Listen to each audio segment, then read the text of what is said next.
এটা দেখলে আপনি গাল ফুলিয়ে হাসবেন, তবে প্রশ্ন হলো ভিডিওগুলো দেখার সময় আপনাকে না হেসে থাকতে হবে। আপনি যদি একটু হেসে দেন তাহলে ভিডিওটিতে একটি লাইক, চ্যানেলটি সাবস্ক্রাইব করবেন। এই দুইটি ছবির মধ্যে আপনি কাকে ভালোবাসেন কমেন্টের মাধ্যমে জানিয়ে দিন। এই সময় কম, শুরু করো। নাম্বার 1। দুধটা কালকে দুধ দিতে আসনি কেন? আসলে আমার বউয়ের শরীরটা না একটু খারাপ ছিল। তা গরুর দুধ দিয়ে যেতে পারতে। এটা দেখলে আপনি গাল ফুলিয়ে হাসবেন, তবে প্রশ্ন হলো ভিডিওগুলো দেখার সময় আপনাকে না হেসে থাকতে হবে। আপনি যদি একটু হেসে দেন তাহলে ভিডিওটিতে একটি লাইক, চ্যানেলটি সাবস্ক্রাইব করবেন। এই দুইটি ছবির মধ্যে আপনি কাকে ভালোবাসেন কমেন্টের মাধ্যমে জানিয়ে দিন।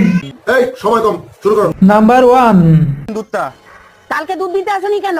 আসলে আমার বউয়ের শরীরটা না একটু খারাপ ছিল। তা গরুর দুধ দিয়ে যেতে পারতে।